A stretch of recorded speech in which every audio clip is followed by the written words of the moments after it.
মুসলমানের উপরে ফরজ, এইটা অর্থ না। এটা দ্বীনি এলেম, এটা কোরআন সুন্নাহর এলেম, হালাল হারামের এলেম, পাক নাফাকের এলেম, জায়েজ না জায়েজের এলেম, সুন্নত বিদআতের এলেম, কুফর শিরিকের এলেম, ইমানের হেফাজতের এলেম, আমলের হেফাজতের এলেম, জিন্দিগি ভর জান্নাতি আমলের এলেম, জাহান্নাম থেকে বাঁচার এলেম, এইটা জেনে নেওয়া, বুঝে নেওয়া, এটা ফরজ। রাসূলের তরিকার উপরে থাকা, এটার নাম দ্বীন। আর এটাকেই বলে তাকওয়া, এটাকেই বলে তাকওয়া।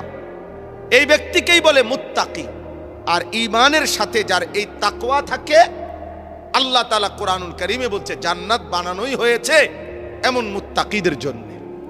উইদ্দাত লিল মুত্তাকিন, মুত্তাকিদের জন্য। তাহলে এখন আসেন তাকওয়ার এই জিনিসটা, এক নাম্বার বললাম ঈমানের বিস্তারিত ব্যাখ্যার জন্য, তাওহীদের ব্যাখ্যার জন্য, লা ইলাহা ইল্লাল্লাহর দৃঢ়তা, মজবুতি, বিশুদ্ধতা, এর জন্য এলেম জরুরি। কি জরুরি বলেন? এলেম জরুরি। ঠিক তেমনি ভাবে তাকওয়ার জন্য, অর্থাৎ আমি 24 ঘন্টা মৃত্যু পর্যন্ত আল্লাহর হুকুম পালন করব, নিষেধ বর্জন করব, এর জন্য এলেম জরুরি। এটাই আমাদের জীবন। আমার এটা সিদ্ধান্ত থাকতে হবে। আমার শায়েখ আল্লামা মুফতি মুশতাকুন নবী সাহেব বলে যে এটা আমার সিদ্ধান্ত, আমি গুনাহ করব না, আমি আমল ছাড়ব না। আর যখনই গুনাহ হবে এরপরে হোঁচট খাবে, অসুবিধা কি? মানুষ যত মজবুত সিদ্ধান্তই থাকে পিছলা খায়, তো আবার ঘুরে দাঁড়াবে, আবার ঘুরে দাঁড়াবে, আবার নতুন করে শুরু করবে, আবার ঘুরে দাঁড়াবে। অতএব অল্প একটু সময় আপনাদের কাছে ভিতরে ছিল, আলহামদুলিল্লাহ, ওই ফিকিরের বাস্তবায়নের জন্য এই ছোট্ট আয়োজন। আপনাদের কাছে আমার একটা কথা, আমি এই দুইটা কথাই বললাম, বুঝাইলাম। এক নাম্বার, আমাদের ঈমানের জন্য এলেম জরুরি। আমাদের ঈমানের জন্য কি জরুরি বলেন? 2 নাম্বার, আমাদের তাকওয়া, মানে আমাদের আমল, মানে জাহান্নাম থেকে বাঁচা, জান্নাতে যাওয়া, আল্লাহ আল্লাহর রসুলের নিষেধ বর্জন করা, আল্লাহ আল্লাহর রসুলের আদেশ পালন করা। যেহেতু এটা আমাদের 24 ঘন্টার হুকুম, অতএব এর জন্য এলেম জরুরি, এর জন্য কোরআন সুন্নাহর এলেম জরুরি। এজন্য কোনো মুসলমান, জওয়ান কিংবা বুড়া, নারী কিংবা পুরুষ, প্রত্যেকের জন্য, বিশ্বাস করেন এটাই বাস্তবতা, এলেম থেকে, কোরআন সুন্নাহর জ্ঞান থেকে বিমুখ হওয়ার কোনো সুযোগ, কোনো যুক্তি, কোনো অনুমতি মুসলমানের জন্য নাই। আপনার 3 ছেলে 4 ছেলে, আপনি নিজে নিজে ভাগ করলেন, আমি এরে মাদ্রাসায় পড়াইলাম, এরে স্কুলে পড়াইলাম, এরে আপনার কিন্ডারগার্টেনে পড়াইলাম, এরে ইংলিশ মিডিয়ামে পড়াইলাম। আপনি কি বুঝাইতে চাইলেন? বুঝাইতে চাইলেন যে কোরআন সুন্নাহ আর বাংলা, অঙ্ক, ইংরেজি আর ইংলিশ মিডিয়াম তিনটাই সেম পড়ালেখা, যারে যেটা পড়াইতারি, এটা এটা এটা বুঝাইতে চাইলো না উনি। তো আপনি কি মনে করেন বাংলা, অঙ্ক, ইংরেজি, পদার্থ, জীববিজ্ঞান, রসায়ন বিজ্ঞান, উচ্চতর গণিত, তথ্য যোগাযোগ প্রযুক্তি, এইটা আর কোরআন সুন্নাহ বরাবর বরাবর এটা? তো তাইলে এটা তো তার মৌলিক জ্ঞান, ওইটা তো জেনারেল জ্ঞান, এটা তো জেনারেল শিক্ষা আপনারাই কর। তো জেনারেল শিক্ষা মানে তো সাধারণ শিক্ষা, জেনারেল মানে তো সাধারণ। তাহলে আমরা এটাকে ছোট করছি না, কিন্তু এটার বাস্তবতা হলো স্বাভাবিক দুনিয়ার চলার প্রয়োজনে যত জ্ঞান দরকার শরীয়তের সীমারেখা মেনে ওইটা অর্জন করতে কোনো নিষেধ নাই। হাদিসে আছে নবীজি সাহাবাদেরকে একদিন খেজুর গাছের মধ্যে আপনার পরাগায়ন কয়, খেজুর গাছের পুরুষ জাত মহিলা জাত আছে খেজুর গাছের মধ্যে। তো মদিনায় ওনারা ওই মহিলা জাতের খেজুর গাছের একটা অংশ কাইটা পুরুষ জাতের গাছের মধ্যে এটাকে আপনার আমরা কলপ আগে বলতো না, লাগায় যেরকম, এরকম করতো। তো নবীজি বলছেন এটার কি দরকার, যে গাছে যা ফল হওয়ার তাই তো হবে। তখন পরের কিছুদিন পরে ওই সিজনের খেজুর যখন হইছে, সব গাছে আপনার খেজুর কম হইছে। তো সাহাবায়ে কেরাম বলল, ইয়া রাসূলুল্লাহ, আপনার কথা মতো আমরা ওই কাজটা করি নাই, এবার কলপ লাগাই দেই নাই, ফলে আমাদের সব গাছে খেজুর কম হয়েছে। আল্লাহ নবী সাল্লাল্লাহু আলাইহি সাল্লাম বলছেন, দেখো আমি এটা আল্লাহর পক্ষ থেকে ওয়াহির সিদ্ধান্ত এই হিসাবে বলি নাই, এটা আমি আমার অভিজ্ঞতা থেকে বলছিলাম, এটা আমার ব্যক্তিগত মত হিসাবে বলছিলাম। আর দুনিয়াবি এই বিষয়ে আনতুম আ'লামু বি উমুরি দুনিয়াকুম, দুনিয়াবি এই বিষয়ে তোমাদের যদি আমার চাইতে বেশি জানা থাকে, অভিজ্ঞতা থাকে, কোনো অসুবিধা নাই, এতে তোমরা সেটা প্রয়োগ করতে পারো। তো পরে আবার ওনারা এটা প্রয়োগ করছেন, যেহেতু শরীয়তের সীমা নাই, এটার মধ্যে কোনো কি নাই, ক্ষতিকারক নিষিদ্ধতার কিছু, হারামের কিছু নাই। তাহলে বোঝা গেল দুনিয়াবি বিষয় বুঝা, শিখা, অর্জন করা, অভিজ্ঞতা হাসিল করা নিষেধ না, নিষেধ না। কিন্তু আল্লাহ ভুলা নিষেধ, নামাজ ভুলে যাওয়া নিষেধ, আল্লাহর কোরআন ভুলে যাওয়া নিষেধ, সেজদা ভুলে যাওয়া নিষেধ। 16 বছরের সন্তান 16 বছর পড়ালেখা করে মুসলমানের সন্তান 2 রাকাত নামাজ পড়তে পারে না, এই ব্যর্থতা, এই দায়ভার কার? 16 বছর পড়ালেখা করার পরে একজন মুসলিম উচ্চ শিক্ষিত ব্যক্তি আল্লাহর কোরআনের একটা পৃষ্ঠা দেখে দেখেও শুদ্ধ পড়তে পারে না, এই লজ্জার দায়ভার কার? এটা কি লজ্জা নয়? এটা কি অপমান না? তাইলে এই জন্য বললাম এটা আমাদের জন্য জরুরি বিষয়। আমার কথা, আজকে আমাদের এইখানে এই মাদ্রাসার আজকে প্রথম এই মজলিস, অর্থাৎ এখানে আজকে মাত্র শুরু হয়েছে। আগে আমি বলছি আপনার আজ থেকে 160 বছর আগে, 160 বছর আগে 1866 খ্রিস্টাব্দে আমাদের এই কওমি মাদ্রাসার মূল প্রতিষ্ঠান দারুল উলুম দেওবন্দ প্রতিষ্ঠিত হয়েছিল ব্রিটিশ আমলে। ব্রিটিশের চূড়ান্ত মুসলিম উলামা দিনদারদের উপরে জুলুম নির্যাতনের মুহূর্তে, তখন যেদিন উদ্বোধন হয়েছে, যখন সেদিন এই দারুল উলুম দেওবন্দে একজন উস্তাদ এবং একজনই ছাত্র, ঠিক ছাত্র একজন, উস্তাদও একজন, এবং উস্তাদের নাম যা, ছাত্রের নামও তা। উস্তাদের নামও মাহমুদ, ছাত্রের নামও মাহমুদ।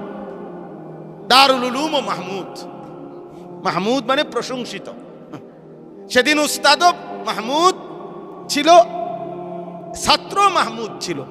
এই একজন ছাত্রের মাধ্যমে দারুল উলুম দেওবন্দ প্রতিষ্ঠিত শুরু হয়েছিল এই মাদ্রাসা।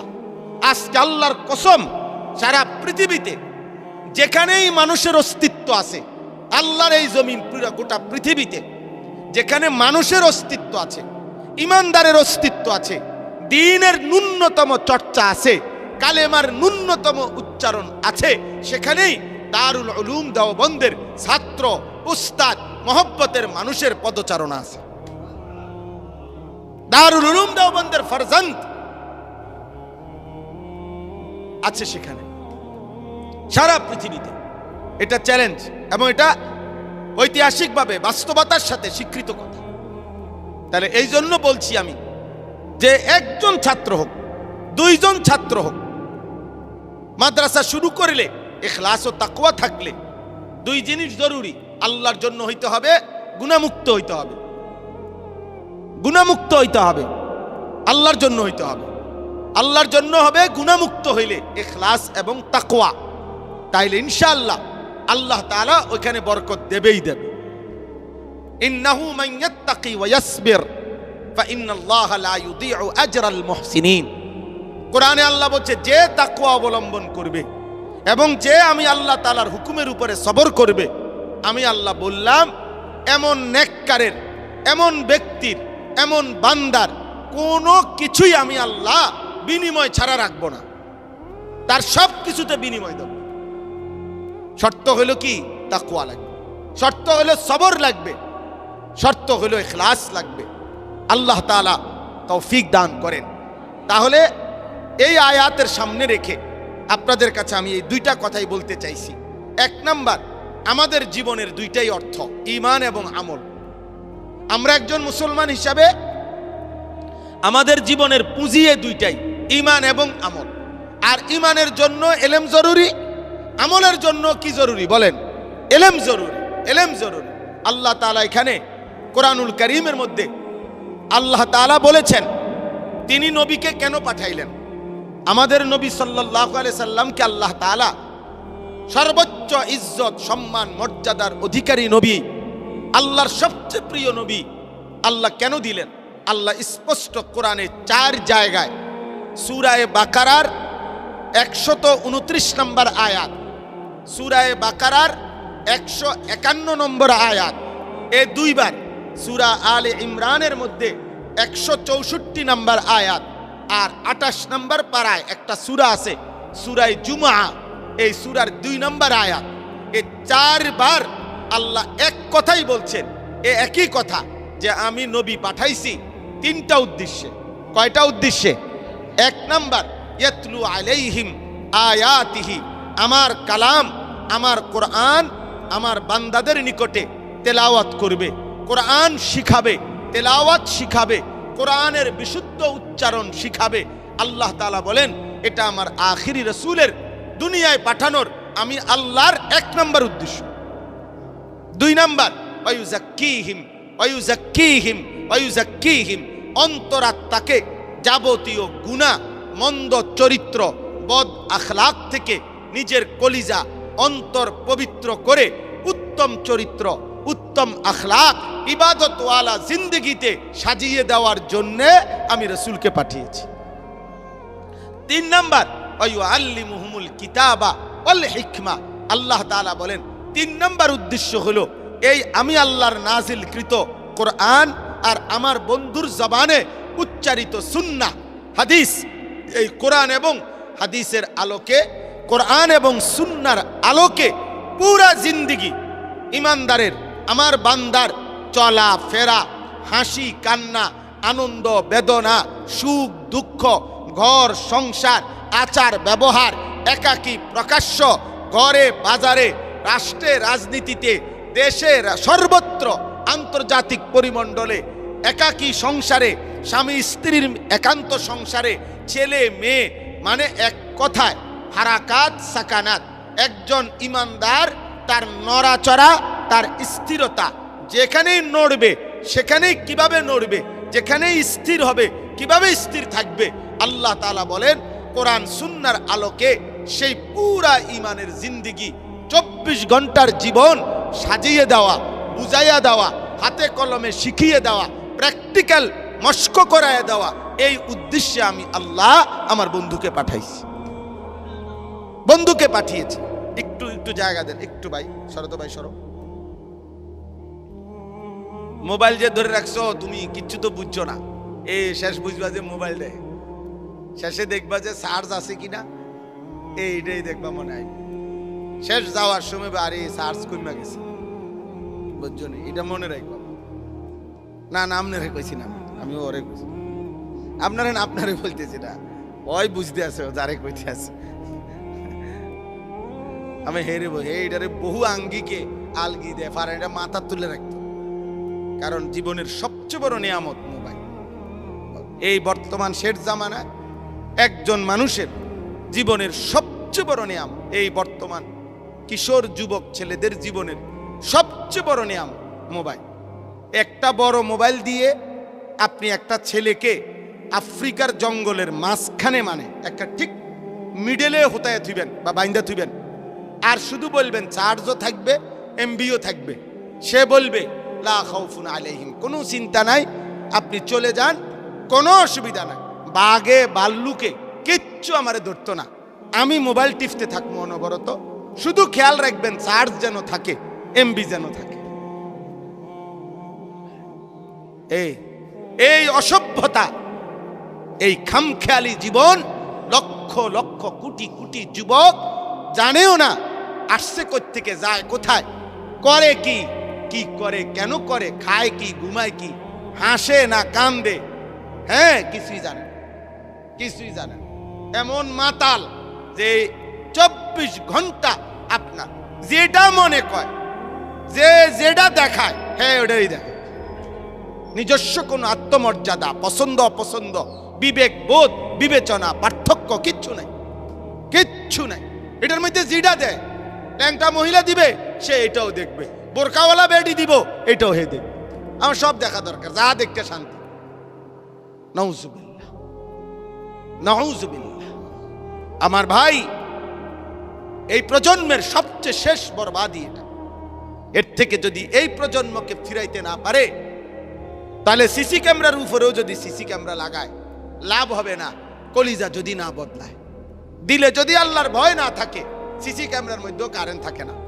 সিসি ক্যামেরারও ক্যামেরা প্রয়োজনের মুহূর্তে এটা কাজ করে না। ওই ক্যামেরাটা বন্ধ আসিল, ওইটা এই আসিল সেই আসিল।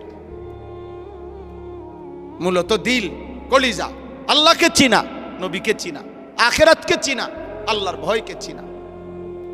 তো এজন্য আমি বললাম, আমার পরম শ্রদ্ধেয় আমাদের ছোট ভাই হাফেজ মাওলানা আতিক, তার সরাসরি উস্তাদ, আমাদের প্রিয় মানুষ, মহব্বতের মানুষ, একসাথে চলাফেরা হুজুরের সাথে আমাদের, আলহামদুলিল্লাহ, আমাদের কুমিল্লার সর্বজন শ্রদ্ধেয় আলেম আল্লামা মুফতি শামসুল ইসলাম জিলানী সাহেব হুজুর আলহামদুলিল্লাহ এখন আসছেন। হুজুরেই মূলত বাচ্চা যে কয়জন আমার কথা হলে, সে অনেক পেরেশানি করছে যে ভাইয়া অন্য ছাত্র হবে আসতে। আমি কিচ্ছু দরকার নাই, তুমি বইয়া সবক নিবা, তুমি বসো, সবক মাদ্রাসা শুরু করো, পড়ানো শুরু করো। যদি ইখলাস থাকে, তাকওয়া থাকে, আল্লাহর জন্য হয়ে থাকে, গুনাহ থেকে বেঁচে থাকে, তো আল্লাহ তাআলা মাটির নিচে গেলেও আল্লাহ কোরআন পড়নেওয়ালা তালেবে ইলম পৌঁছায় দিবে। আর যেটা ইখলাস নাই, তাকওয়া নাই, ওইটা সরে যাবে। ফাআম্মা যাবাদু ফায়াযহাবু জুফাআন ওয়া আম্মা মা ইয়ানফাউন নাস ফায়ামকুসু ফিল আরদ। আল্লাহ কোরআনে বলছে, যেটা ফেনা সেটা মিলিয়ে যায়। জাবাদ যেটা সাদা, সমুদ্রের ঢেউয়ের মুখে যেই ফেনা থাকে সাদা সাদা, দেখছেন না? এটা মাখনের মতো, পনিরের মতো। তে সাদা যেটা ফেনা, এটা পারে গিয়া মিশে যায়, এটা আর পাওয়া যায় না। কিন্তু যেটা পানি, এটা টিকেই থাকে। কারণ ফেনা মানুষের প্রয়োজনীয় না, এজন্য এটা মুছে যায়। আর পানি মানুষের প্রয়োজনীয়, এজন্য এটা টিকে থাকে।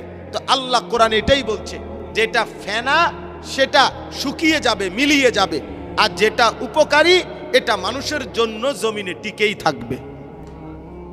অতএব এটাই সহজ কথা। দ্বীনি খেদমত যার মধ্যে ইখলাস তাকওয়া থাকবে, আল্লাহ সেটা কবুল করবেই করবে। অতএব আমার কথা শেষ। হুজুর এখন সবক দিবেন, আমরা একসাথে বসা থাকবো। এরপর হুজুর একটু কথা বলে নির্ধারিত টাইম 8:15 স্বাভাবিকভাবে এশার আজান হবে, 8:30 জামাত হয় সব মসজিদে।